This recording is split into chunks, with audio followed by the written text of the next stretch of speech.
Eu sei que o esforço é uma maratona, é algo intensivo, né, concentrado, exige aí um esforço de boa vontade. Conto com isso, mas não exijo isso não. Conto que vocês se esforcem para se manterem despertos, mas não fico jogado não se alguém continuar, tá? A minha intenção, irmãos, é que nesse primeiro dia não entrássemos em nenhuma doutrina especificamente, em nenhum mandamento, em nenhuma exigência que o Senhor faz para nós, mas tentássemos explorar aquilo que Ele nos oferece. Eu temo que às vezes nós falamos muito que o Evangelho que dizemos está mutilado, nós chamamos de Evangelho de ofertas, está mutilado porque se tira as demandas, as exigências, os mandamentos, e só se deixa ali em evidência as promessas, como se tudo fosse dar tudo certo na vida do Filho de Deus. Ou seja, você é filho de Deus? Então você é cabeça, não é cauda, você é filho do rei. Tem que ter saúde, dinheiro, prosperidade, felicidade. E nós sabemos que não é assim. Eu acredito, inclusive, que esse evangelho, que não é evangelho, foi planejado na prancheta de Satanás, porque tem o foco daquilo que é o evangelho. Mas eu temo que nós, tão preocupados em denunciar o evangelho de ofertas, tão preocupados em falar do evangelho do reino de Deus, do governo de Deus, da importância da submissão a Cristo, da obediência aos mandamentos, que nós terminemos apresentando o evangelho sem promessas, que também seria o evangelho mutilado. Então, o evangelho, as boas novas do reino de Deus, são boas novas, contempla as duas coisas. Há toda uma demanda que o Senhor nos oferece, que Ele exige, e Ele não vai mudar suas condições por nossa causa, mas há uma infinidade de recursos que Ele nos oferece, que Ele nos oferta, que Ele apresenta, inclusive Ele próprio. E se nós esquecermos dessa parte, dos recursos que Deus nos dá, nós não conseguiremos cumprir essa outra parte. Houve a palavra de Mário que foi muito marcante para mim.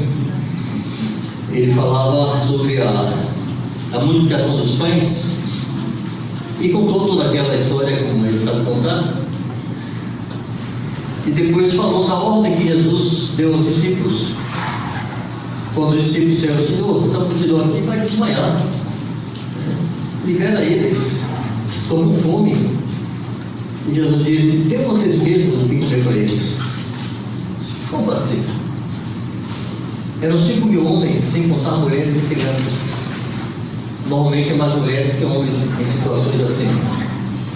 E se contasse as crianças, seguramente mais de 10.000 pessoas. E Jesus disse: dê de comer para eles. Mas naquele tempo não tinha padaria como nós temos hoje. Ainda hoje, em algumas regiões lá do Médio Oriente, o povo faz o pão em casa. E em alguns lugares tem o que eles chamam de forno público, né? Lá no Marrocos tem muito isso. E as pessoas levam, fica aquela fila de pessoas em frente à padaria pública para assar seus próprios pães feitos em casa. Então, ainda que houvesse naquele tempo uma padaria que pudesse providenciar pão para 10.000, nem hoje nos fazem comer 10.000 pães em cima da hora. Mas ainda que houvesse, eu ia achar a carreta para transportar pão para 10.000 pessoas. Então, Mário diz assim: é uma ordem absurda, quase ridícula. Como assim eu vou alimentar 10.000? Mas os discípulos não questionaram, eles se apresentaram e disseram: bom, como é mesmo que vamos fazer? Eles creram que Jesus tinha recursos para aquilo. E no fim de tudo, eles alimentaram aquela multidão. Eles mandou que eles distribuíssem aquele pão, que ele abençoou aquele pão, e à medida que eles distribuíam, o pão se multiplicava. Então a pergunta é: quem alimentou aquela multidão? Foi os discípulos ou foi Jesus? Por meio de quem? Foram discípulos, por meio de Cristo, foi Cristo através deles. É importante nós não percamos de vista que aquilo que Deus nos exige, Ele nos capacita. Ele não nos cobra o que não nos dá. Amém. Me lembro que outra ocasião, no retiro de Páscoa, Marcos estava compartilhando, e ele usou algumas figuras muito interessantes que me ajudaram a fixar esse entendimento de que Deus supre o que Ele exige. Aqui não tem uma luva, né, para fazer teatro um defeito, mas ele chegou lá no púlpito com uma luva, botou a luva em cima da mesinha, não me lembro se o copo de água era a Bíblia, algum objeto que ele queria que a luva acatasse a sua ordem e pegasse aquele objeto. Ele queria demonstrar que a vida de Cristo em nós que produz obediência. Antes ele tinha feito uma declaração assim: o mandamento exige obediência, mas não produz obediência. O fato de você saber que existe aquele mandamento, que Deus quer aquilo para você, não te capacita automaticamente para fazer aquilo. Então ele exige obediência, mas não produz obediência. E ele, para ilustrar isso, disse aquela luva: me dê esse copo com água. O que vocês acham que a luva fez? Está mostrando. E ele foi subindo um tom de luva, eu estou falando com você. Me dê esse copo de água. Luva, você é surda? Eu estou falando com você, me dê esse copo de água. Luva, me dê esse copo de água. A luva não se move. Eu tenho dito a alguns discipuladores assim: se teus discípulos não ouvem a palavra de Cristo, não vão ouvir teu grito.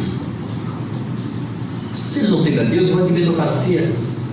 Não adianta forçar a barra para quem não tem vida dentro de si. Não é nossa exigência que produzirá a obediência. E tem para tudo que gosta de botar café, né?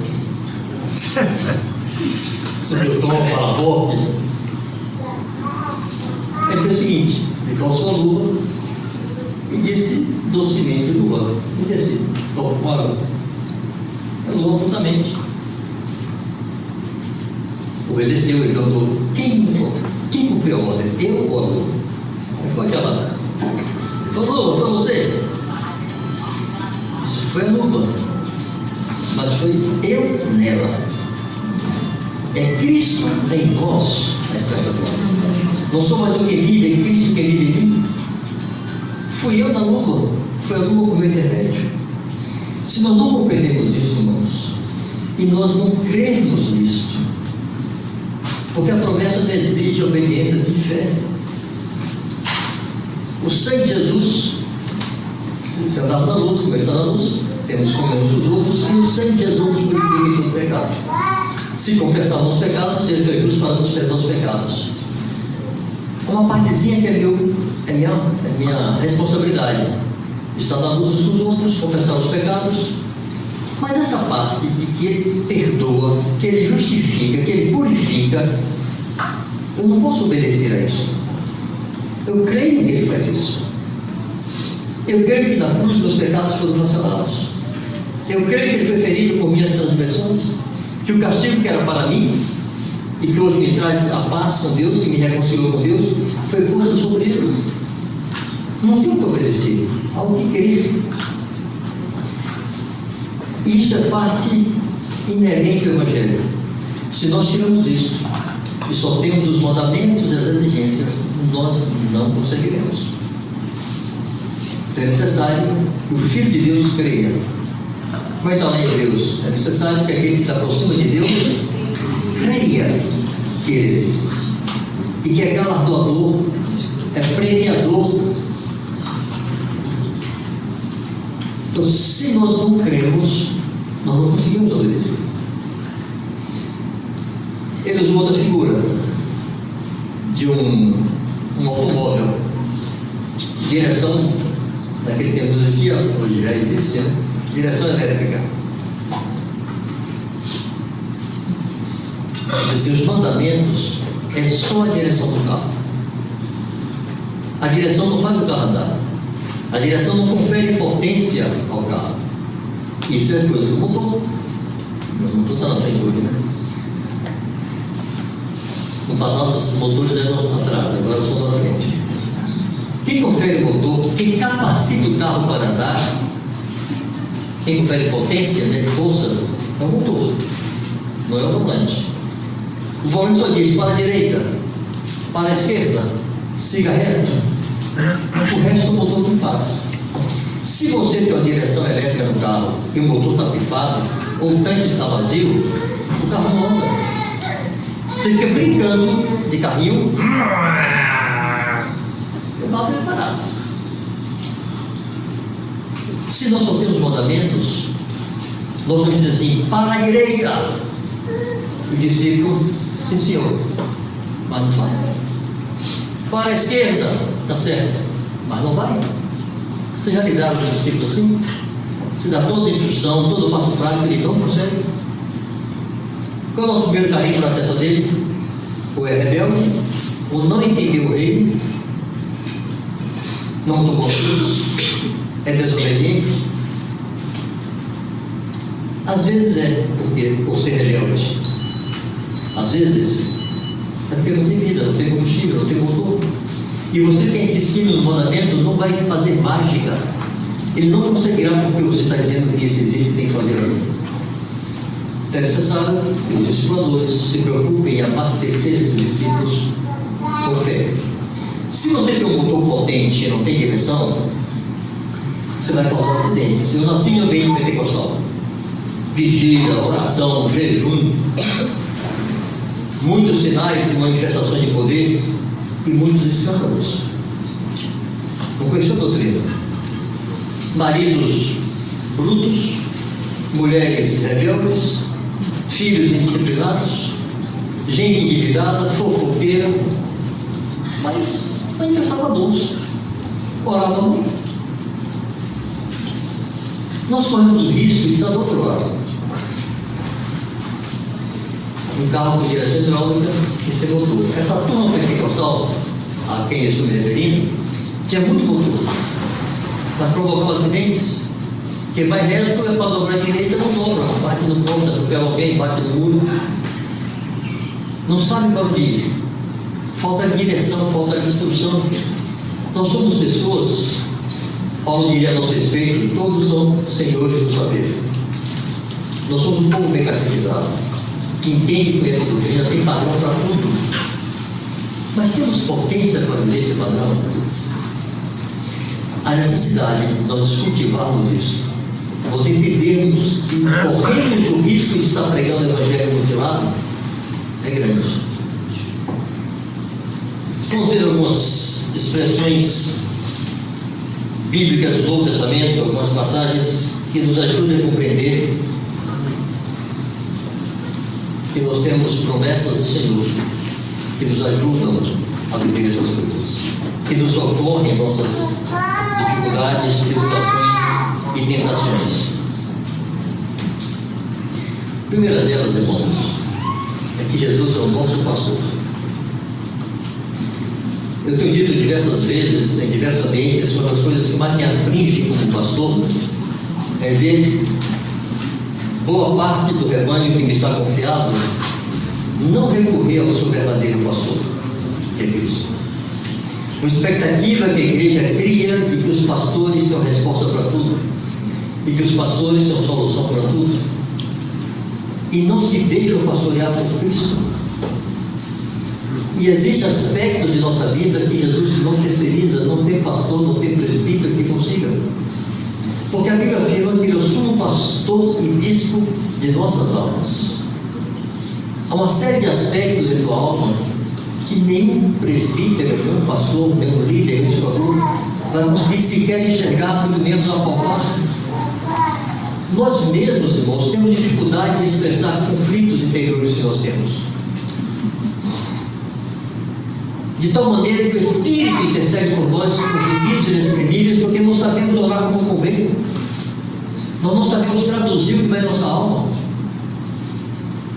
Necessitamos que o Espírito faça isso, que Jesus venha e pastoreie.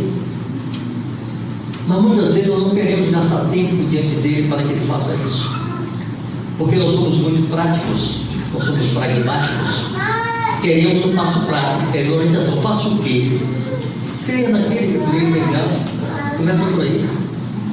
Não se trata de algo a obedecer, primeiramente, mas em quem crer e no que crer.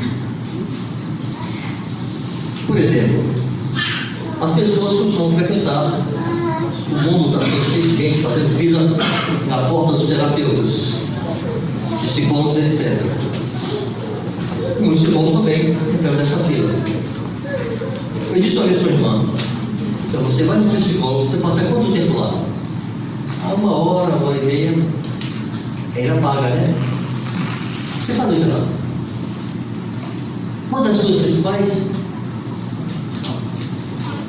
é botar para fora. E fala, a pessoa ouve. Quanto tempo tu gasta com Jesus falando para ele das suas angústias? Nem 10 minutos. Mas ele quer te ouvir e quer pastorear a tua alma, mas você não deixa, não dá tempo, porque nossas orações são muito objetivas. O Senhor produza isso, o Senhor realiza isso, o Senhor livra isso, o Senhor cuida disso. Experimentemos, irmãos, chegar aqui do Senhor e permitir que Ele pastoreie a nossa alma. Quando você for orar e não tiver o que orar, não levante não.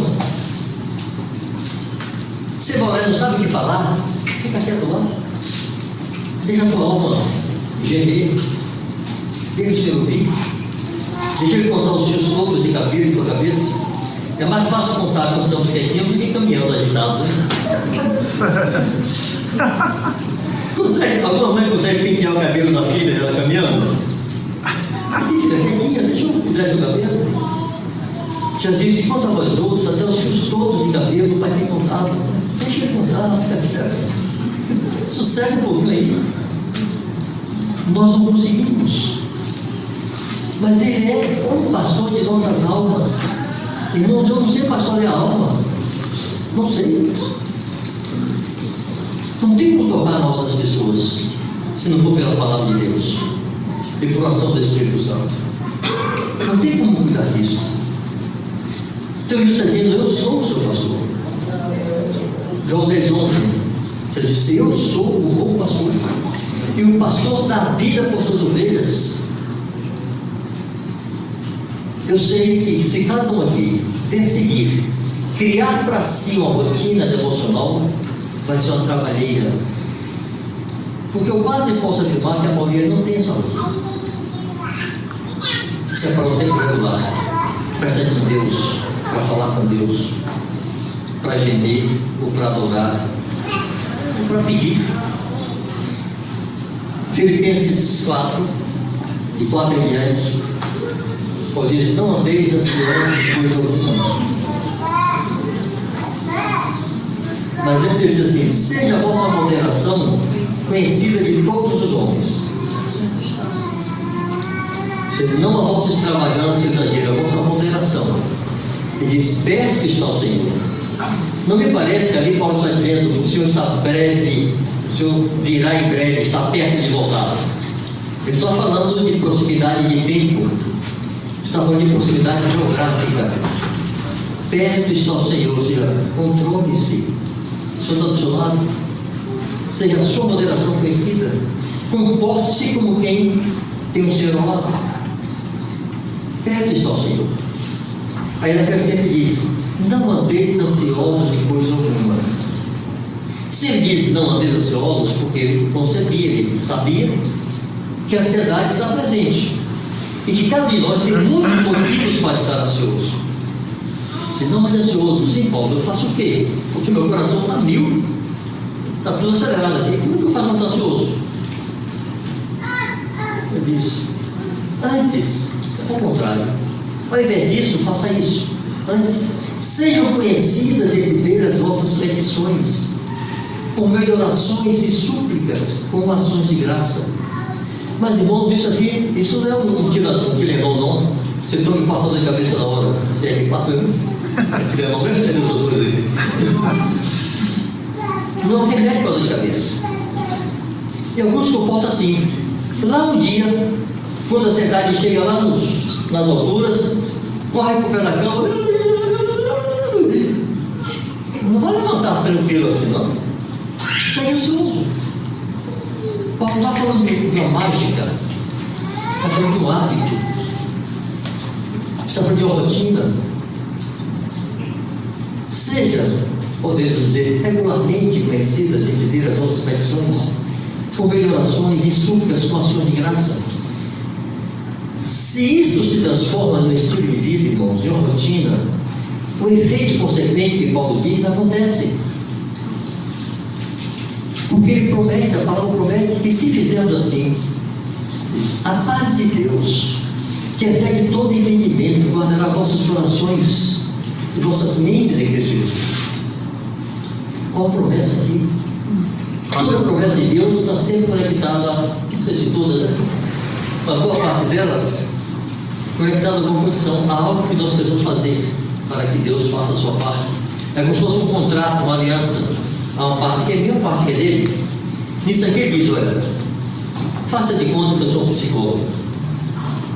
Caixa hora comigo e torne conhecida de mim as suas petições, por meio de orações, súplicas e ações de graça. E eu garanto que eu vou guardar o teu coração e tua mente com a paz que excede todo entendimento. Aleluia. Quando esse efeito acontece e nossos corações e mente são guardados com a paz de Cristo, aí é possível fazer o que Paulo recomenda. Mas quanto ao mais, irmãos, tudo que é verdadeiro, tudo que é respeitável, tudo que é justo, tudo que é honesto, tudo que é de boa fama, se algum virtude de graça ou louvor existe, seja isso que ocupe o vosso pensamento. Não se pode estar dizendo que nós podemos eleger nossos pensamentos, mas é impossível se ele está acelerado. Como é que eu desacelero ele? Gastando tempo com súplicas, com gemidos, com orações de graça. São promessas, irmãos, isso não é uma demanda, isso é uma oferta. Estar diante do Senhor, buscar o Senhor e receber dele, que aquilo promete que acontece, é uma promessa, é uma oferta. Amém. Mas nós queremos ter nossas situações resolvidas e não ter nossa vida resolvida. Quer ter situações resolvidas, mas tem algo lá que é interior, que é a raiz de tudo, que precisa ser tocado por Deus. Nós somos pragmáticos. A nossa estrutura, nosso modelo de obra é muito pragmático. Aponta muito para soluções, há muitos passos práticos, há muitos padrões. Isso é bom, isso é verdadeiro, isso é legítimo. Mas se subtrairmos disso, a vida de Cristo e o cultivo do nosso culto a Deus regular, essas coisas não terão eficácia. Nossa vida, irmãos, é como uma construção. A Bíblia diz que nós estamos sendo edificados casa espiritual para a habitação de Deus e Espírito. Pensemos aqui nesse hotel. Eu nem reparei quantos andares ele tem, mas eu vi dia que isso aqui era um terreno na beira do lago, sem nada. Chegaram as máquinas, fizeram a terraplanagem, lançaram seus fundamentos. E depois, todos os dias, dezenas de operários vinham para cá e faziam o mesmo serviço. Bloco sobre bloco. Todos os dias. Alguém já recebeu por aqui? Não se edifica uma obra de grande porte sem rotinas. Tarefa cotidiana. Diariamente. Aí você vê a obra pronta e diz: oh, que obra linda. Sim. Mas foi assim, entrou.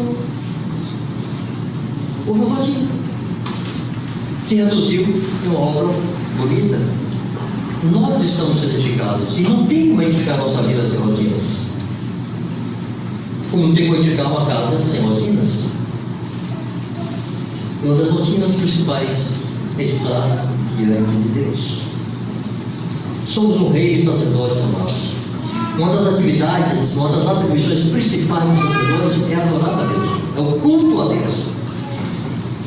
Eles faziam isso no Velho Testamento, ofereciam sacrifícios, e levava o povo a cultuar a Deus e adorar a Deus. Agora nós temos um altar dentro de nós, nós somos sacrifício vivo e precisamos diariamente cultuar ao Senhor. Já lhes ocorreu estar no meio de uma situação muito complicada e orar, e nem saber direito o que orar, e ficaria meio balbuciando, igual a Ana lá, que ele achou que ela estava bêbada, ela se sentia assim, meio embriagada, sem saber o que orar. E ela fala, pela angústia do meu espírito, ela falou isso, eu não estou bêbada não, meu Senhor. É a angústia do meu espírito que me deixa assim. Quantas vezes aconteceu conosco isso?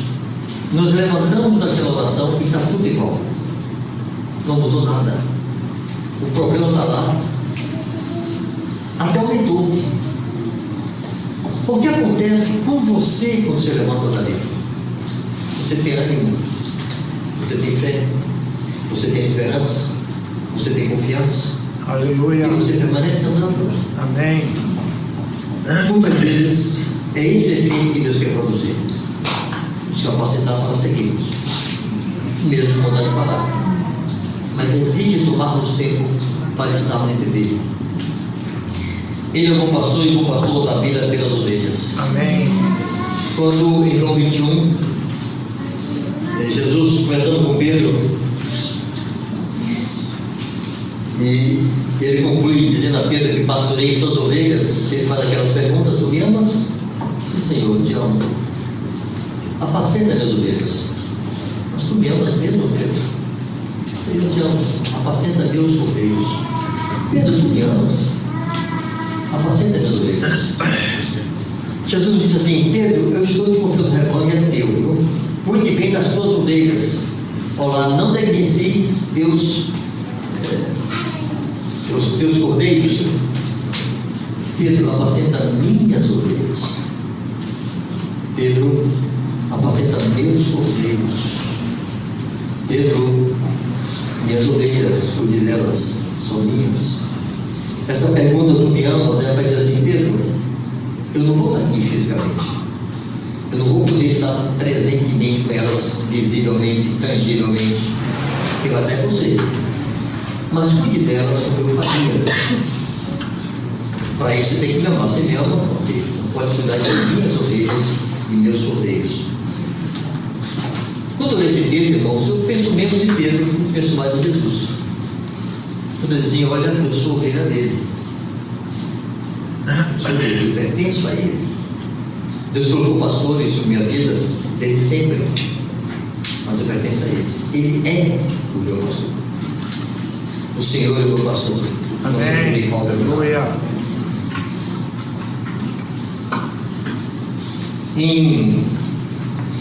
Jesus se apresentou como pastor. Os apóstolos o apresentaram como pastor em seu ensino. Eles tomaram aquilo a sério. Em Hebreus capítulo 13, verso 20 e 21, o autor da carta diz assim: ora, o Deus da paz, que tornou a trazer dentre os mortos a Jesus nosso Senhor, o grande pastor das ovelhas, pelo sangue da eterna aliança vos aperfeiçoe em todo o bem, para cumprir a sua vontade, operando em vós o que é agradável de Deus, por Jesus Cristo, a quem seja a glória para todos sempre. Amém. Vejam só, Ele, o Senhor, nos aperfeiçoe em todo o bem. Nos aperfeiçoe para quê? Para cumprirmos a sua vontade. E quem que opera? É Ele operando em nós o que é agradável diante dele, por Jesus Cristo. As demandas do Novo Testamento são muito elevadas, estão sempre associadas à promessa e vice-versa. Ele quer que nós façamos diante dele o que é agradável, mas ele opera em nós por meio de Jesus. Indo mais adiante, em 1 Pedro 2,25.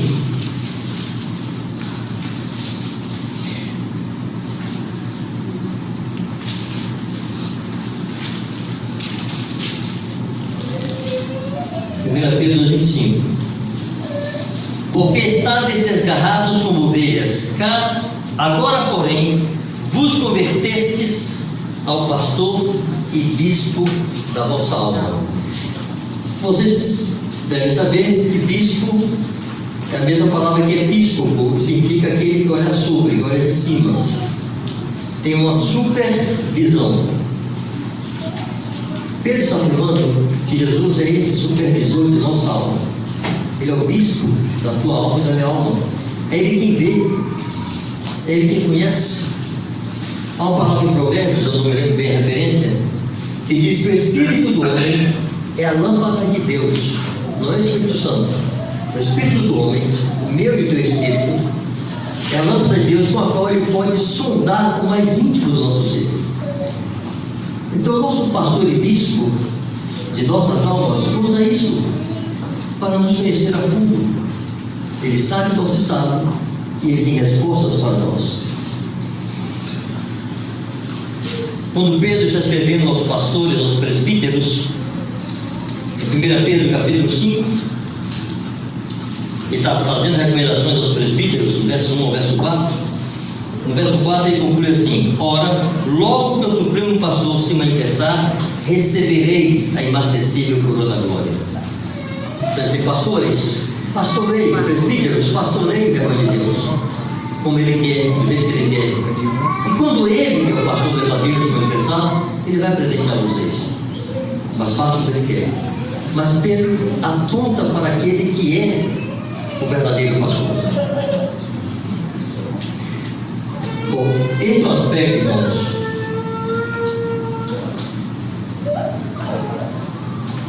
que nós precisamos destacar em nossa relação com o Senhor. Ele é o nosso pastor, Ele cuida de nós. Mas há outro aspecto dessa relação com o Senhor que nós queremos destacar. Alguém aqui tem esperança de que algum dia não estará mais exposto a tentações? É só pensar nas tentações que cada um de nós já foi exposto hoje, desde a hora que levantou da cama. De irritação a qualquer outra coisa, nós já passamos por algumas tentações hoje. Não tem como escapar delas. Cada um é tentado por sua própria cobiça, quando essa batalha seduz. Nossas cobiças são latentes em nossa carne, em qualquer direção. Em Tiago 13, Deus diz assim: ninguém, ao ser tentado, diga sou tentado por Deus. Porque Deus a ninguém tenta, Ele próprio não pode ser tentado pelo mal. Acho que eu disse aqui ontem, Deus não conhece esse negócio de tentação, Deus não sabe, Deus não entende. Por que a pessoa é tentada? Por que eu e você queremos fazer o que é ruim? Deus, em sua perfeição, não entende isso. Mas Jesus entende. Entende porque Ele foi tentado em todas as coisas. Em Hebreus 2, 17, 18, Hebreus 4 e 14 a 16 fala dessas coisas. Não iremos ver agora não, vocês só anotem aí. Mas ali fala duas coisas. Hebreus 2, 17, 18, Hebreus 4, de 14 a 16. Fala que nós não temos um sumo sacerdote que não possa compadecer-se das nossas fraquezas, mas Ele é apto para nos socorrer naquilo que Ele sofreu sendo tentado. Irmãos, uma das maiores esperanças que eu tenho, uma das coisas que mais me alegra quando eu penso na eternidade, assim, que eu não vou ser mais tentado. Nunca mais vou tentar por ninguém. Não haverá obras da carne. Nós temos um corpo glorificado. Esse corpo de humilhação é humilhação que ele não consegue expressar toda a glória de Deus, porque nós somos tentados, nós queremos pecar, é nossa inclinação natural. E a Bíblia diz que Jesus sofreu sendo tentado, e porque Ele sofreu sendo tentado, Ele pode se compadecer e nos socorrer. Conhece aquela parábola da figueira infrutífera? Está lá em Lucas 17.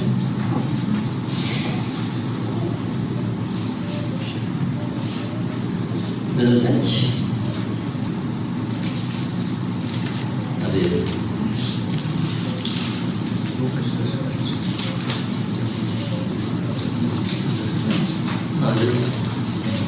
adolescente não. Alguém tenta achar ele depois? Beleza.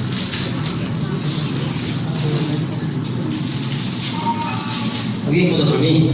Eu vou contar a história aqui, depois vocês localizam a referência, tá? Um homem tinha um pomar, uma vinha, tinha lá uma figueira que não dava fruto. E ele chegou para o seu administrador e disse: o que está fazendo aqui essa figueira? Já por 3 anos sem produzir nada. Mais 13,6. 13,6. Corte-a. Porque eu quero uma figueira no meu pomar, se ela não produz nada, corte-a e plante outra árvore que possa dar fruto. Você se lembra o que o administrador fez? Senhor, me dê mais um ano para que eu possa escapar ao redor dela e colocar estrume, colocar adubo. Quem sabe ela não frutifica. Se daqui a um ano ela não frutificar, então pode cortá-la. Eu acho que algum de nós não bota fé nessa palavra não. E acho que isso é uma coisa sem sentido. Mas todas as vezes que eu me vejo tentado por qualquer coisa, sofrendo a tentação, essa palavra é uma ordem.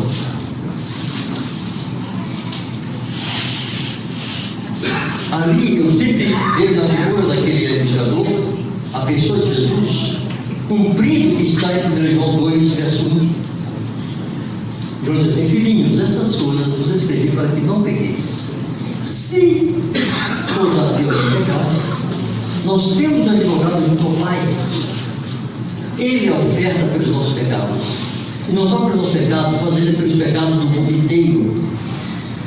Irmãos, algumas vezes eu me senti ameaçado de ser cortado. E fico imaginando Jesus diante do Pai e assim: Pai, me dá um ano. Deixa eu trabalhar esse moço aqui, ele é complicado, ele é difícil, né? Não corta ainda não. Deixa eu ajudá-lo. Ficar ao redor, botar estrume, para ver se ele floresce. Irmão, Jesus sabe o que é tentação. Por isso ele é apto para interceder por nós junto ao Pai. Por isso ele é advogado. Quando é que alguém contrata um advogado? Não tem problemas com a lei?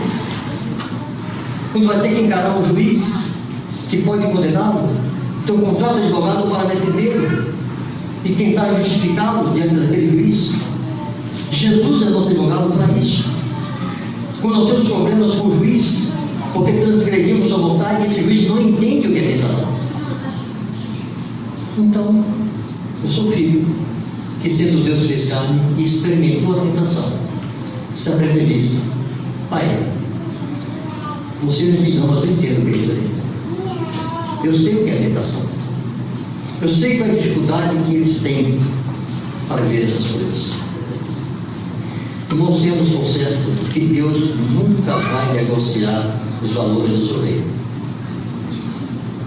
Então ele nos supre com recursos para vivermos isso. Uma vez alguém estava pregando sobre isso de Deus não mudar, e disse assim: imagine que um brasileiro muito famoso, muito importante, vai morar na Inglaterra. E ao chegar lá, chegando na Inglaterra, na época era a rainha ainda, a rainha Elizabeth e o parlamento inglês se reúnem e dizem assim: gente, aquele brasileiro é importante, vem morar aqui. Mas ele não fala inglês, ele fala português. Nós não vamos deixá-lo passar esse embaraço aqui na Inglaterra, né? Então, faz o seguinte: curso de português para todo mundo, do maior ao menor. Vocês imaginam o parlamento inglês ficando ali assim? Só mas tem outro problema. No Brasil é real, aqui é livre esterlina. Recolhe toda a livre esterlina, daqui para frente a moeda inglesa vai ser real, porque o brasileiro vem para cá. Vai deixar o bicho aí se atrapalhando, passando um troco com libra que ele nem conhece? Não. Moeda inglesa vai ser real. Mas tem outro problema. No Brasil o volante é do lado esquerdo, aqui na Inglaterra é do lado direito. O que aqui é mão vai em contramão, porque ele vai se embaraçar no nosso trânsito. Recolhe os carros todos, direção passa para o lado esquerdo, muda as placas, não tem mais essa mão inglesa. Aí o irmão estava compartilhando e disse: vocês acham que por mais importante que seja esse sujeito, o reino da Inglaterra faria isso?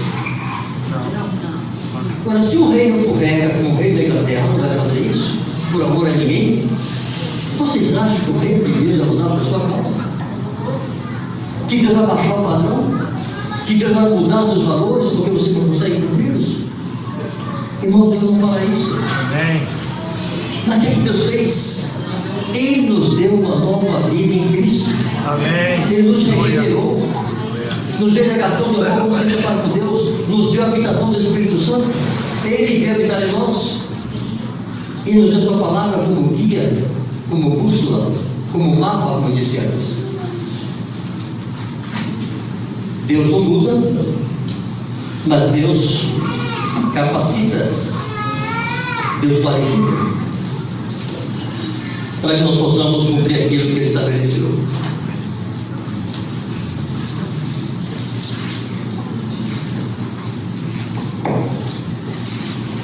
Bom, o que mais Deus faz nessa esteira? Olhando nessa perspectiva, além de nos socorrer em nossas tentações, além de ser pastor e bispo nossas almas, além de garantir que vai contra todos os fios cabelos de nossa cabeça, o que mais o Senhor faz? Nós já falamos aqui mais uma vez, falamos agora à tarde, falamos pela manhã, que a fé e o mandamento, ele não capacita para a obediência. Eu digo assim, a Bíblia diz assim: maridos, amai vossas esposas como Cristo amou a igreja. Todos os maridos sabem disso. Agora pergunto para as mulheres se o que eles experimentam em casa se parece com isso. Eu estava vendo uma reunião de casais assim, e eu disse: irmãs, o amor que mais se parece com o de Deus é o amor do marido. Foi uma murmuração sem fim no auditório. Teve um que nos contou e disse: não, você está errado. Como assim? O único amor que Deus compara com dele é o de mãe.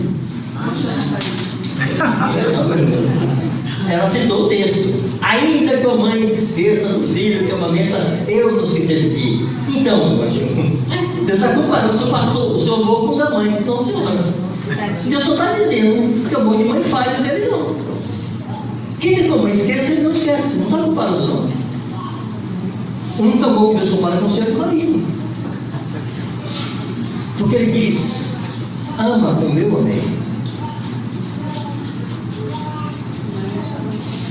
E as mulheres estavam dando um show sem fim. É como se você não conhece o cavalo batizado que também. Cavalo batizado pegou. Os maridos têm dificuldade de traduzir este amor. Não significa que Deus deixe de exigir que amemos nossas esposas como Ele amou a igreja. Deus nunca vai dizer para o marido: ame menos. Olha isso. Como eu faço? Saber disso me qualifica para fazê-lo? Não. O que eu preciso para viver isso? É só ver quando uma mãe tem um filho que o filho do vizinho bate no filho dela, quer bater no filho do vizinho. É uma coisa diferente. O amor de mulher é cheio de emoção e sentimento. Não é que o de Deus não seja, mas Deus não se move por esse sentimento. Olha, é conversa de mãe de que a ingratidão tira a afeição. Se te ouvir, mãe. Ou seja, o amor muda se o filho é muito ruim. Filho que não presta mesmo. Deus não muda por causa disso. Mas assim, nós sabemos que temos que amar nossas esposas como Cristo amou a igreja. Não faz mágica em nossa mente. Ele nos capacita automaticamente para termos isso. Quando eu brinquei aqui mais cedo, disse: quem aqui tem problema no casamento além de mim? Aí foi assim: como assim nós temos problema? Você não tem problema. Eu não consigo fazer com que esse amor que Deus de mim seja concreto todos os dias do ano. Eu erro nisso, em ações, em comportamentos. Como é que eu faço para resolver isso? além de manter, como eu disse pela manhã, a flor da memória e esse mandamento, eu não posso esquecer dele, ser catequizado, há outro recurso, que é fé. Fé de que Deus me capacita para isso. Amém. Irmãos, nenhum homem merece que a mulher lhe obedeça ao Senhor. E as mulheres fazem isso, não é que o marido não é infalível e merece, não. É que elas temem a Deus. E é por causa do Senhor. É dele, por ele e para ele. Assim como pouca esposa merece que seu marido a ame como cristão da igreja. Porque a igreja não merece ser amada assim. Os maridos fazem. Exercem esse amor que parece de Cristo por amor a Cristo. Um dia eu falei isso em encontro de casais e minha irmã disse: eu não gostei disso não. Eu disse: por que, minha irmã? Eu queria que ele amasse por minha causa, né, para Jesus não. Mulher, esse povo. Isso. Mulher, tu vai ser besta. Tu está com de Jesus, coisa boa. É garantia para você que ele te ama por causa de Jesus. É claro. Significa que ele nunca vai deixar de te amar. Para com isso. Mas pode dizer assim: nós temos falhas. E minha mulher pode listar uma série de defeitos meus. Não há mágica porque eu sei o mandamento. Mas um recurso que Deus nos dá, que nos ajuda por isso, por prática. Há um episódio da Bíblia que ajuda a entender isso. Quando nós lemos Lucas 17, 3 a 5 e Mateus 18, 21 e 22, vamos ler primeiro Mateus, depois nós vemos para Lucas, tá? Mateus 18, 21 e 22.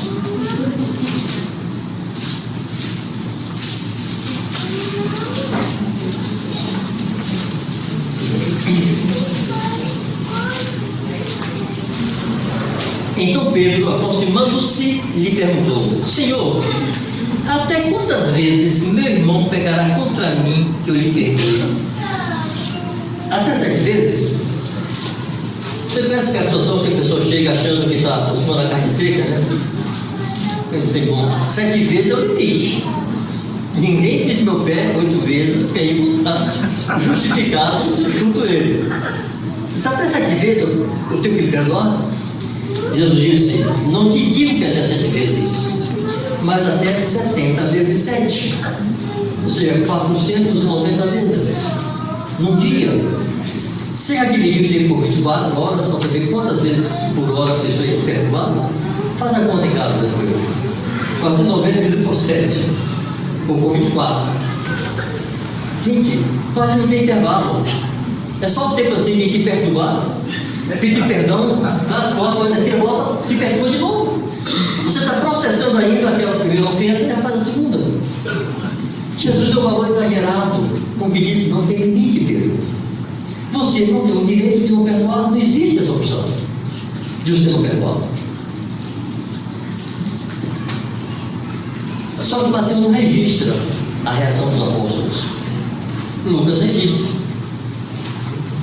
Lucas 17, 3 a 5. Acautelai-vos: se teu irmão pecar contra ti, repreende-o. Se ele se arrepender, perdoa-lhe. Se por 7 vezes no dia pecar contra ti, e 7 vezes vier ter contigo, dizendo: estou arrependido, perdoa-lhe. Então disseram os apóstolos ao Senhor: aumenta a fé. No início da minha fé, eu tinha dificuldade de entender essa palavra. Porque eu penso assim: o que é que tem a ver fé com perdão? Acho que Lucas se equivocou aqui. Os apóstolos estavam equivocados. Porque, para perdoar alguém que me perdoa muitas vezes no dia, eu pedi ao Senhor: Senhor, aumenta a minha misericórdia, aumenta a minha paciência, aumenta a minha vontade, a boa vontade, aumenta a bondade. Por que a fé? Irmãos, aquele episódio que eu citei aqui, da ilustração, da aplicação que Mário fez daquela história da multiplicação dos pães. Não importa qual é a demanda, qual seja a demanda, Não importa em que área é o mandamento e a exigência de Deus, para cumpri-lo, nós precisamos de fé. Não tem como obedecer sem fé. Amém. Sem fé é impossível agradar a Deus. Por quê? Porque sem fé é impossível obedecer. Se você não crê, você não conseguirá obedecer. Mas como é que você vai ter essa fé dentro de si? Os apóstolos estão dizendo aqui o seguinte: Senhor, é só pela fé. É humanamente impossível. Aí vai dizer assim: as demandas são celestiais, os recursos são celestiais. Se não é pela fé, nós não conseguimos. Mas aí você e eu temos que nos perguntar: como é que faz para construir essa fé? Se lembra da ideia da construção? Das rotinas? É uma construção. Irmãos, nós gostamos de experiências. A experiência tem um único propósito: é marcar sua consciência e te tirar da inércia, botar você para caminhar. Fora disso, não serve para muita coisa não. Por isso as pessoas precisam de experiências regulares. Porque quando para com a experiência, desanima. As pessoas têm necessidade de sentirem alguma coisa. Presta atenção, aqui tem alguns bebês recém-nascidos, né? As mamães estão com o bebezinho aí de colo ainda, amamentando. Quantas vezes, no meio da noite, o bebê acorda? Ele acorda assim, e digo às mamães, né? Bebê fecha o olho, fecha a mão e abre a boca. E abre o berreiro. Ele nem quer enxergar nada. Ele quer gritar. Está tudo escuro. Normalmente estão com frio, estão molhados, estão sujos, com fome. Ele sente seu desconforto e quer gritar. Sabe quando é que ele vai chorar? Quando ele sente a presença dos pais. A mãe vai, pega, bota no colo, ele já dá naquela sua mão. Começa a desacelerar e para o berreiro. O bebê, se ele não sente a presença dos pais, ele não consegue crer que os pais estão ali. Ele não consegue pensar e entender que os pais têm respostas e soluções. Ele tem que sentir, se não sentir, não serve. E quando o crente velho da igreja quer sentir a presença de Deus para acreditar que Deus está presente? E quanto à frustração, porque nem sempre se sente a presença de Deus. E quem disse que eu tenho que sentir a presença de Deus para garantir que Ele está ali? Ele disse que estaria. Eu estou convosco, e por acaso Ele mente. Agora Deus depende da aprovação do meu sentimento, se eu estou sentindo ou não que Ele está ali, para comprovar que Ele de fato está. Não, Deus está. O filho crescido não precisa sentir, embora seja agradável sentir. Até hoje eu vejo meus filhos, tudo casado. Meu filho com 32 anos, bota no colo, taca e beijo na bochecha. É bom sentir a presença dos pais. Mas essas minhas filhas, esse meu filho, não precisam sentir minha presença para saber que eu existo. E mesmo quando moravam comigo ainda, eram dependentes de mim, não precisavam sentir o meu abraço para saber que eu estou ali. Para saber que eu ia voltar com que eu me virar para dar comida, para não deixar cortar luz, não deixar cortar água, para dar desagasalho e proteção. Eu ia fazer das tripas coração. E eles não precisavam sentir minha presença para saber que eu faria isso. São minhas responsabilidades, eu tenho que cumpri-las. Deus tem compromissos conosco, Deus tem responsabilidades conosco e Ele não as negligencia. Eu tenho que descansar nisso. Amém. E confiar e crer nisso. Eu não tenho que sentir a presença de Deus. Amém. Não é que eu não posso ir no queira não, irmão. Nem seja ruim não. O ruim é se eu dependo disso para estar bem. Aí é uma vida para você. Imagine você ter um filho de 6 anos que depende de você pegar na mão dele para dar assim: bora filhão, deu um passinho, agora outro. Ele é saudável, mas ele se recusa a andar, ele tem medo de andar se o pai não estiver do lado. Alguém quer um filho assim? Não. A menos que ele tenha uma limitação física concreta. Por que nós queremos ser filhos assim? E depender sempre de sentir alguma coisa para fazer o que tem que ser feito. Não temos que sentir, temos que saber. Se sentimos, estamos melhor. Eu me lembro quando me converti, os jovens faziam reunião de oração e a turma queria orar até sentir a presença de Deus. Eles não queriam orar para obter respostas, não queriam orar para adorar a Deus, cultuar a Deus, engrandecer a Deus, queriam sentir a presença de Deus. É coisa de viver. Errado não é ruim, mas se depende disso para caminhar, está mal. Se depende disso para obedecer, está mal. Eu tenho que saber, crer e me mover nessa confiança. Não precisamos sentir essa presença para poder fazer o que tem que ser feito. Jesus, irmãos, no momento mais crítico da sua vida, quando se exigiu a prova maior de obediência, ele não sentiu a presença do Pai. Ao contrário, ele disse: por que me abandonaste? Mas foi obediente até a morte de cruz, sem sentir. Jesus não morreu com essa dúvida que eu apresentei aqui. Não foi a última frase de Jesus. Ele experimentou isso na cruz. Ele não entendeu porque estava sendo abandonado. E quantos de nós muitas vezes não entendem porque aparentemente está abandonado? Porque não tem respostas claras de Deus. Porque não experimenta a emoção de Deus e acha que Deus abandonou. Jesus experimentou isso. Por isso até nisso ele é apto para nos socorrer. Quando o diabo tenta semear a dúvida em nosso coração, Jesus sabe o que é isso. Mas a única palavra de Jesus foi: em tuas mãos entrego o meu espírito. Era como se Jesus dissesse: Pai, eu não estou entendendo nada, eu nem queria estar aqui, estou em obediência, mas eu te conheço, em tuas mãos entrego o meu espírito. Os filhos crescidos conhecem seu pai e não duvidam dele. Podem dizer, como Jó disse: ainda que ele me mate, nele esperarei. Quantas pessoas escandalizadas se afastaram da fé porque Deus supostamente não lhe respondeu. Eu já vi crente desviado falar isso. Eu percebi, Deus, ele estava onde nessa hora? Eu disse para um deles uma vez: ô meu irmão, ele estava no mesmo lugar que ele estava quando o filho dele foi crucificado e ele não respondeu. Se ele foi silenciar com seu filho, por que ele não foi silenciar com você? Ou nós confiamos no que Deus disse e não no que nós experimentamos, ou seremos eternamente crianças e nosso caminho será inconstante.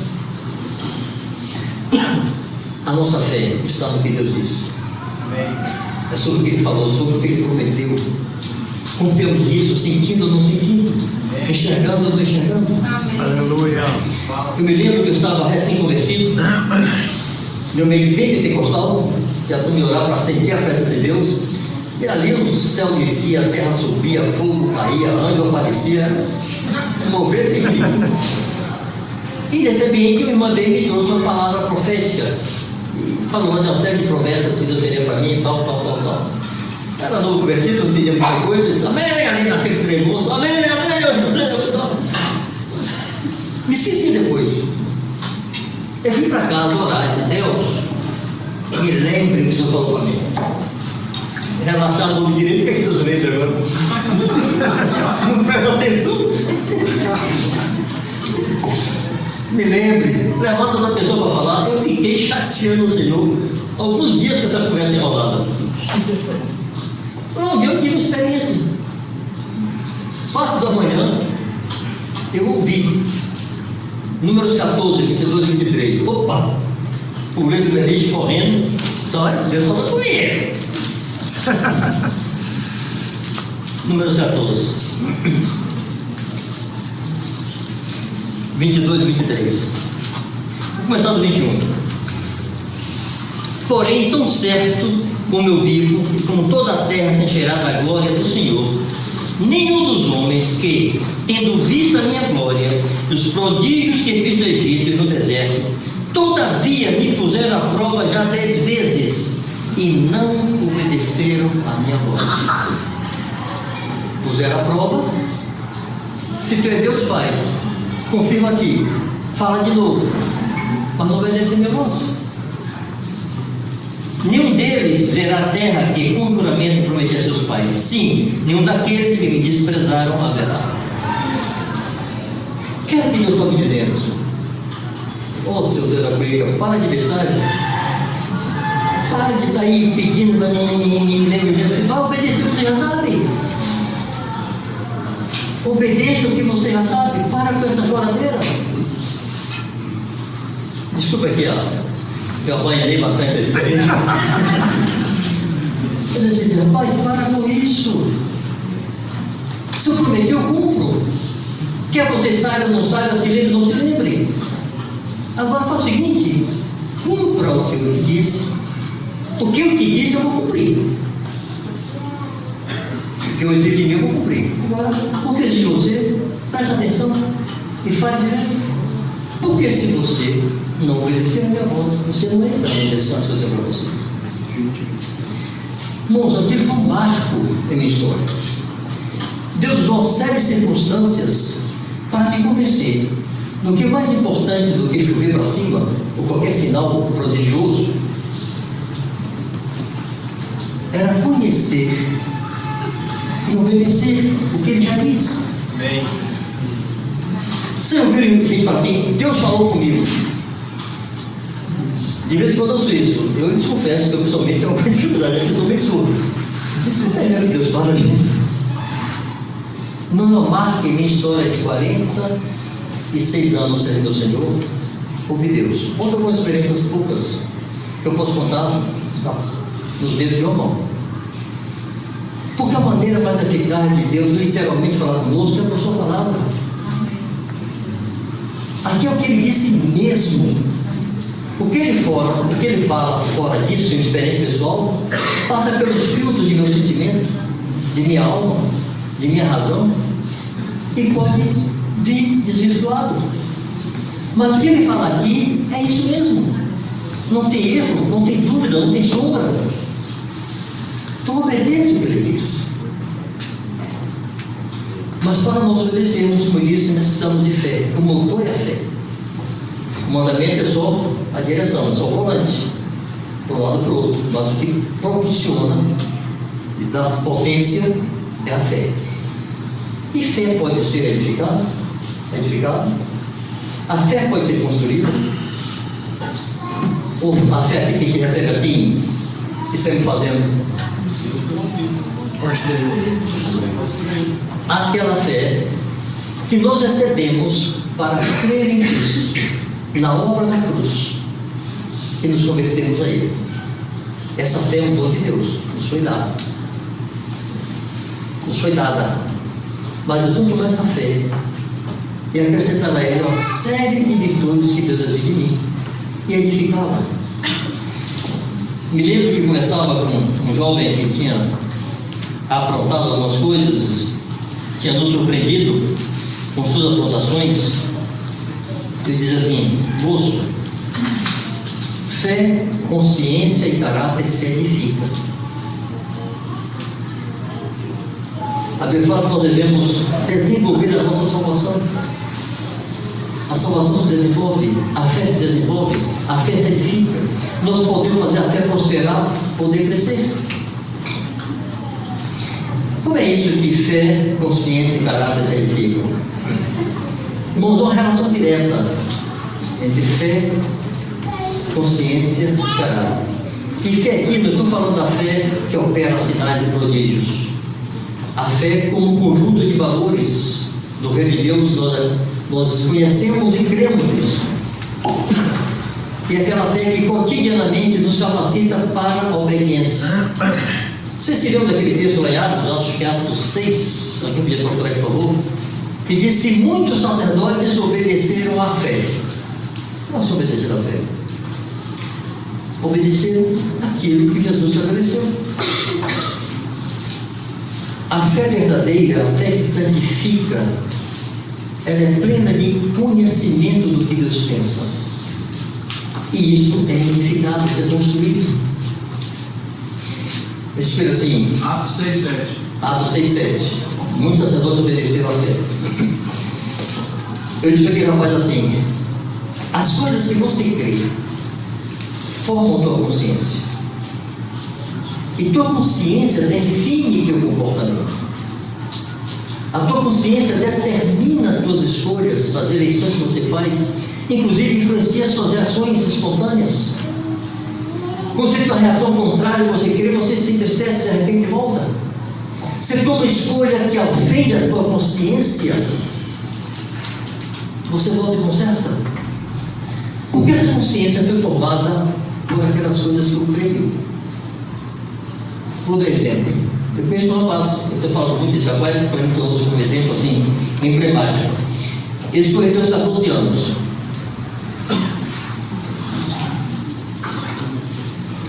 Se casou aos 37. Dos 14 aos 37, esse moço não se masturbou, esse moço não namorou, nunca soube que ia voltar umbigo com umbigo com a moça aí abraçado e se beijando, nunca se meteu com pornografia. Foram 23 anos de pureza. No trabalho, como ele se formou, fez faculdade, fez concurso federal, tem um salário decente, tem seu carro, seu apartamento, já solteiro. No trabalho, ele ficava mudando de sessão, correndo da mulherada que dava em cima dele. Esse cara tinha mais de 30 anos, tinha seu carro, tinha seu apartamento, optou em morar com os pais, por honra aos pais, não por necessidade. Por que esse moço fugia das mulheres? É porque o pastor disse: você não pode namorar, viu? Foi por isso? Não. Gente, não tem quem segure a carne. Mulher muçulmana sabe que se ela adulterar, será apedrejada, e ela adultera. Ladrão dos países muçulmanos mais radicais sabe que se roubar vai ter a mão cortada, mas ele rouba. Não tem que segurar a carne se ela quiser pegar. Não tem vigilância que segura a carne. Irmãos, que limita as obras da carne em nós é a nossa consciência moldada em Deus, pelos valores de Deus. Aleluia. Não nos permite avançar, contrariar o que Deus pensa. Aquele moço não se lançou no pecado por 23 anos, porque tinha uma consciência de dizer: isso é impureza, isso ofende o Senhor, não vou fazer. O que ele crê, formou sua consciência. Sua consciência definiu suas escolhas, definiu sua história, sua trajetória, seu comportamento. Porque não nós fazemos o que queremos. Se eu deixar minha fé sem ser edificada, minha consciência ficará deformada ou incompleta, e meu caráter será deformado. Não tem saída. Para corrigir o caráter, eu tenho que começar na outra extremidade, corrigindo a fé. O que é que eu creio sobre isso? O que é que Deus pensa sobre isso? Se lembra de manhã, se é Deus verdadeiro, todo mentiroso. O que é que Deus pensa sobre isso? Eu comecei a fazer essa pergunta quando eu tinha 18 anos, recém-casado, recém-convertido. Eu comecei a fazer essa pergunta: o que é que Deus pensa sobre esse assunto? Eu fazia estudos bíblicos sozinho, não para pregar, porque eu nem era pregador. Nunca sonhei ser pastor. Eu fazia estudo bíblico para saber o que Deus pensa sobre esse assunto. Eu precisava conhecer o pensamento de Deus para pensar como Ele, para ser parecido com Ele, para agradá-lo. Então eu edificava a minha fé, e essa fé foi definindo a minha consciência. Essa consciência define meu comportamento, minhas escolhas. Não significa que nós já tropeços, que nós já alguma inconstância, mas a marca é a constância, a marca é a fidelidade, a marca é querer agradar a Deus, a marca é querer viver para a glória de Deus. A maioria dos tropeços que nós temos em qualquer área, inclusive no casamento, é fruto direto de uma consciência que não está sólida naquilo que Deus pensa. Uma fé está mal formada, não se desenvolveu convicções suficientes para dizer: não vou fazer isso, ou vou fazer isso.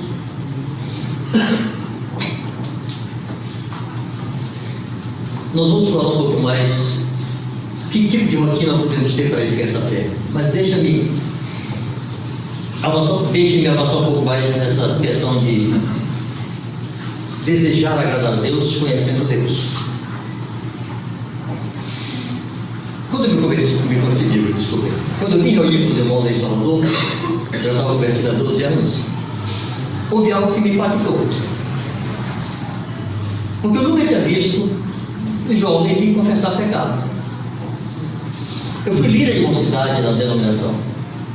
E nos retiros de jovens, aí saí de noite procurando atrás das luzes lá com a lanterna, os caras iam se agarrando. Aí chego aqui e veio um jovem de 19 anos confessar que ele quis beijar uma moça. Disse: ó tio, eu tentei, joguei a conversa toda, mas ela não quis. O cara está confessando com o seu pecado, assim, eu errei demais. Em que lugar são esse sujeito? Confessando que quis beijar, nem beijou, nem conseguiu.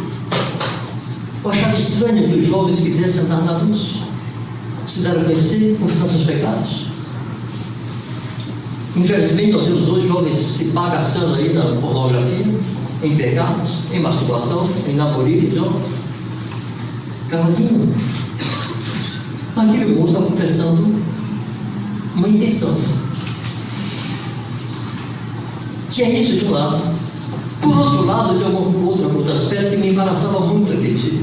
Essa turma tem muita liberdade. Era um povo santo, que andava na luz, que cumpria a doutrina, mas usava a liberdade de maneira inadequada, que podia tocar sua carne. Eu comecei a pensar, qual é o ponto ótimo aqui? Bom, estamos falando do desejo que cada discípulo tem que ter de glorificar a Deus, agradar a Deus em tudo, inclusive no casamento. É dele, por ele e para ele, todas as coisas. Então eu pensei assim, imaginei um gráfico, né? Com duas linhas. Daqui para a esquerda são as coisas que Deus proíbe. Eu não posso fazer essas coisas. Se eu passar essa linha para cá, eu estou seguindo em desobediência e agredindo, ofendendo o Senhor, porque Ele não quer que eu faça isso, Ele me proíbe.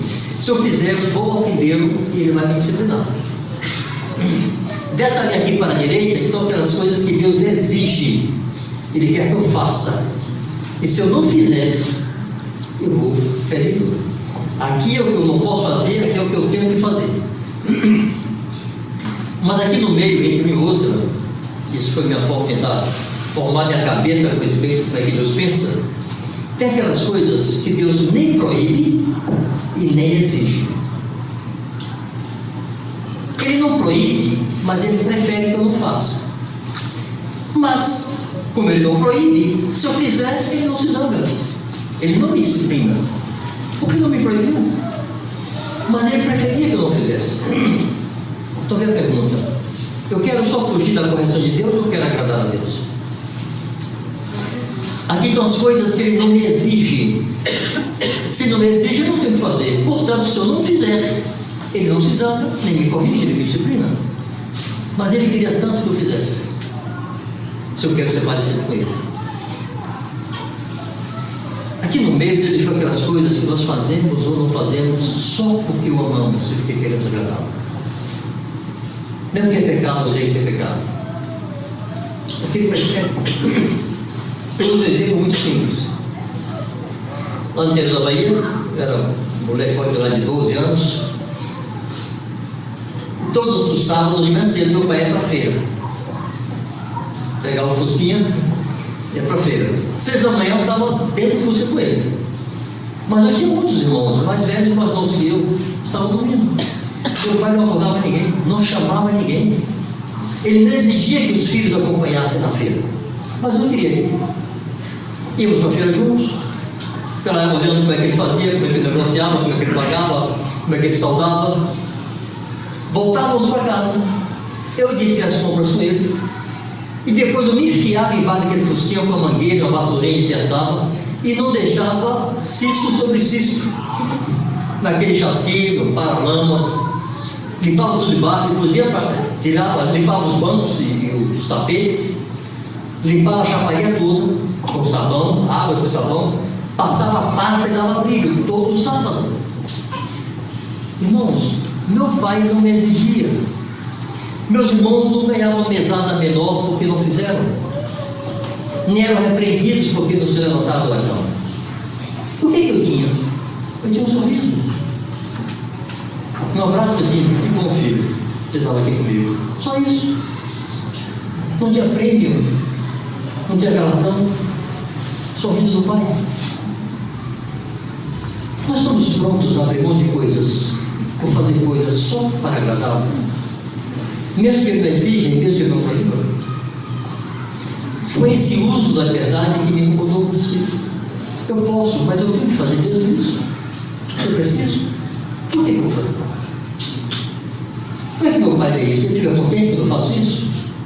Ele não vai me disciplinar, mas ele fica feliz? Não, não vou fazer. Meu pai era delegado de polícia a vida toda, da Assembleia de Deus, linha duríssima. Ele não tolerava filho cabeludo. Cabelo passava da máquina 3, está pagando a promessa? Era 100, né? Cabeludo lá não tinha 3. Os filhos se casavam, acabou. O tenente não se metia mais. Está casado, a vida é sua, você toca. Mas todas as vezes, já casado, que eu ia ver o, cortava o cabelo. Para quê? Para honrá-lo. Ele gosta de meu corpo, vou fazer. Ainda é meu pai, eu quero agradá-lo. Nos parece subjetivo. E nós somos um povo muito pragmático. Como é que faz? Pode ou não pode? Agrada ou não agrada? Glorifica ou não glorifica a Deus? Aquela catequesia que o padre gosta de fazer é lícito. Procede de amor, convém, edifica, glorifica a Deus. Se não, o que eu faço mesmo? É o desejo de agradar a Deus, irmãos, que muitas vezes vai corrigir nossa vida no casamento. Aleluia. É querer ser parecido com Ele. Aleluia. Não é para que dê tudo certo, o casamento seja glorioso e possamos desfrutar de tudo. Não é só isso, não. Isso quase vem com consequência. Eu me lembro que estávamos no Marrocos, fizemos 25 anos de casados. Eu fiz um pepazinho para minha dama. Assim, ele disse assim: eu nunca sonhei para nós os sonhos românticos. Um ninho de amor só nosso, só para nós. Nunca sonhei com isso. Eu quis para minha casa, para mim e você, o que nós temos. Casa aberta, cheia de discípulos ou de muçulmanos. Mas uma casa cheia de gente que a gente possa lavar os pés, consolar, animar, orar, pregar, fazer o que o Senhor veio fazer. Ele veio buscar e salvar o que você havia perdido. Eu posso viver com outra coisa que não seja isso? Ele deixa, irmãos, mas ele gosta. Ele permite, mas ele quer. Nós podemos ser o risco de estarmos pegando um trem que vai para o céu, a ponga da salvação, mas sem qualquer compromisso com aquilo que aquele que nos salva veio fazer na terra. Construir a nossa fé e ficar conhecendo o que Deus pensa. Isso vai construir nossa consciência, que vai definir nosso comportamento. Vão bem dizer assim: você é o que você faz quando não tem nada para fazer. O que você faz quando está sem compromisso, sem ninguém olhando, ninguém lhe chama? O que você faz? Pô? Isso é o que você é. Deus nos marca para sermos o que Ele quer que sejamos em qualquer circunstância, em qualquer ambiente. Bom, 4 horas. Eu não vou passar de 4h15, tá? Talvez antes. Nós teremos encontro à noite com jovens, pelo menos eu e alguns. Os líderes todos. Se quiserem vir, são bem-vindos. Os líderes estão convidados. Mas eu vou só ler aqui para vocês, rapidamente, o que eu pretendi, inclusive, compartilhar ontem e terminou mudando assim em cima da hora. 2 Pedro 1, de 3 a 11. Eu não vou ler todos os textos, eu recomendo a vocês que leiam depois.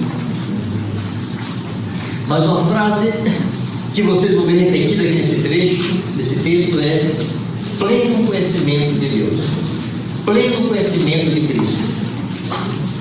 pleno conhecimento, conhecimento completo, total, conhecer tudo.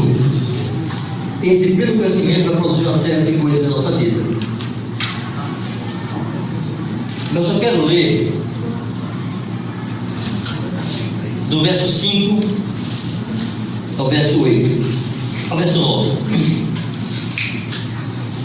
Lembrando que antes, do verso 1 ao verso 4, Pedro está falando de todas as coisas que Deus nos deu. Ele diz que pelo seu divino poder nos foram doadas todas as coisas que conduzem à vida e piedade. Pelo conhecimento completo daquele que nos chamou para a sua própria glória e virtude.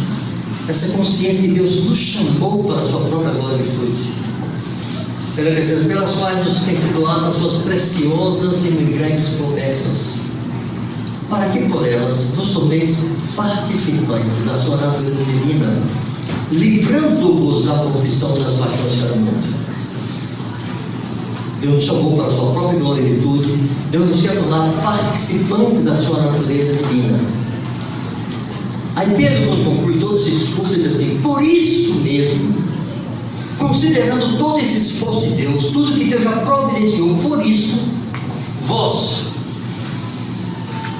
mesmo vós, reunindo toda a vossa diligência. Alguém aqui já foi trabalhar com vontade de ficar na cama? Ninguém. Quem vai trabalhar pelo senso de dever, às vezes com mal-estar, indisposto fisicamente, mentalmente, às vezes zangado com mulher, zangado com marido. A gente vai trabalhar. Competência, depende das mulheres aí, vão trabalhar. Algumas que trabalham fora. Somos dirigentes de nossas organizações terrenas. Deus está dizendo: reúna toda a vossa diligência. Por causa daquilo que Deus já fez por vocês, reúna toda a sua diligência. E faça o que agora, Pedro? Porque diligência é o oposto de negligência, né? O negligente é o oposto do diligente. Reúna toda a sua diligência, toda a sua prontidão em fazer, e faça o seguinte: adicione, acrescente, associai com a vossa fé a virtude. A fé Deus nos deu. A fé nós não compramos, não conquistamos, não é mérito nosso, Deus nos deu fé. Aí Pedro está dizendo: pega essa fé que Deus te deu e acrescenta, associa ela, está unindo aí. Primeira coisa associada: virtude. Essa palavra virtude na Bíblia às vezes tem dois significados diferentes. Às vezes significa poder. Quando Jesus disse que eu senti que de mim saiu virtude, poder para curar. Mas muitas vezes ela vem significando bondade. Aqui está mais nesse sentido. Eu não posso associar poder. Associe com a fé bondade. Você tem que ser ruim, vai ser bom. Você era ruim lá no pecado, abandonou o pecado, seja bom. Se parece com Deus, Deus é bom. Quando o jovem rico disse: bom mestre, por que me chamais bom? Já estou bom que é o Pai, que é Deus. Então, seja como Ele, seja bom. Bondade é um exercício, nós desenvolvemos também. Os discípulos de Jesus não estavam exercitados em misericórdia e bondade. Ao contrário, eles eram bem humanos e bem carnais. Quando o cego de Jericó começou a gritar: Jesus, filho da vida, tem compaixão de mim, você se lembra qual foi a reação dos discípulos? Eu fico imaginando os discípulos ao lado de Jesus, aquele séquito de... Estou com ele, viu? Ele é meu mestre. Cura tudo, não tem demônio que fique na frente dele. Como miserável e um pobre cego começa a gritar: Jesus, filho da vida, tem compaixão de mim. O que é que eles fazem? Cante. Incomodando o mestre? Você manda nós, cego cristão. Totalmente alheio. Misericórdia não era a marca daqueles homens. Eram orgulhosos. Quando a mulher cananeia começou a gritar a mesma coisa: Jesus, filho da vida, tem compaixão de mim. Minha filha está terrivelmente endemoniada. Eles não falaram mais com a mulher. Mas chegaram para ele e disseram: Senhor, mande acalar, decretando atrás de nós. Eu disse: que bico, que mulher conveniente, gritalhada, cala a boca.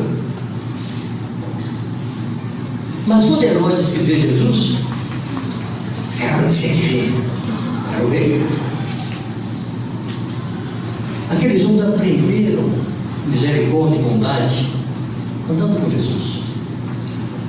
Quando Pedro insiste nesse texto, pelo pleno conhecimento de Deus, quanto mais de Deus conhecemos, mais o amamos e mais queremos imitá-lo. Mas preciso conhecê-lo, e não vou conhecê-lo se eu não tomar tempo para isso.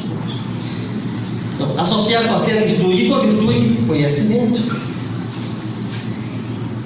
Quanto mais conhecimento, irmãos, de Deus nós adquirimos, mais graça e paz de Deus nós teremos, mais confiança em Deus nós teremos. Lá no Salmo 9, verso 10 diz: em ti confiam os que conhecem o teu nome. Eu conheço Deus, temos que dizer, eu vou confiar nele sem sentir. Terceiro que ele aqui é associar com a fé a virtude, com a virtude o conhecimento, com conhecimento o domínio próprio, com domínio próprio, perseverança, com perseverança, piedade, com piedade, fraternidade, com fraternidade e amor. Isso aqui se poderia gastar bastante tempo explorando cada um desses aspectos, mas vamos adiante. Porque essas coisas existindo em vós e em vós aumentando, fazem com que não sejais nem inativos, nem infrutuosos no pleno conhecimento de nosso Senhor Jesus Cristo. De novo, pleno conhecimento de nosso Senhor Jesus Cristo. Irmãos, se essas coisas existem em nós e nós aumentam, Pedro assegura: você não vai ser nem infrutuoso. Significando que se elas não existem em nós e em nós não aumentam, nós seremos inativos e infrutuosos. O contrário também é verdadeiro. Como garantir que não seremos inativos? Conhecendo Deus e acrescentando a fé que Ele nos deu, virtude, conhecimento, domínio próprio, perseverança, piedade, fraternidade, amor. Isso é obra de edificação. Isso é rotina. Isso é exercício. Isso é disciplina. O que vocês acham, Paulo, que ele falou assim: esmurro o meu corpo e reduzo a escravidão? Esforço humano, consciente. Os ímpios se impõem disciplinas para alcançarem alvos e metas. Por que não nos impomos disciplinas pessoais para alcançar nossa meta, que é sermos parecidos com Jesus? Em nosso casamento, inclusive. Pois aquele a quem essas coisas não estão presentes é cego, vendo só o que está perto, esquecido da purificação dos seus pecados de outrora.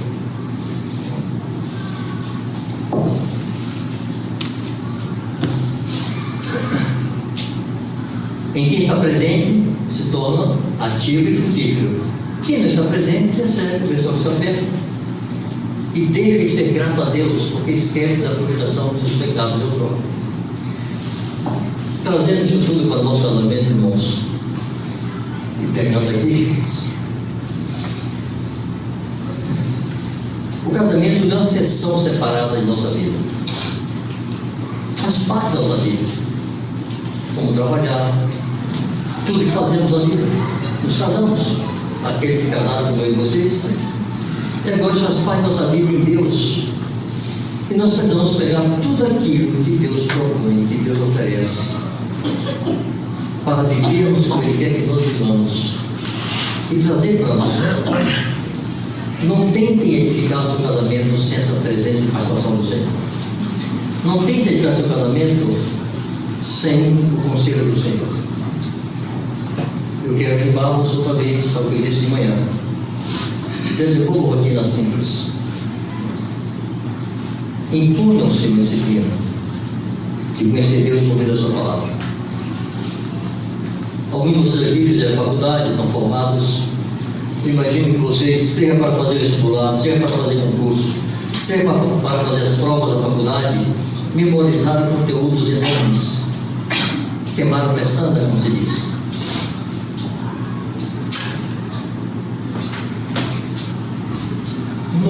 falar. Você já tem que dizer com ela.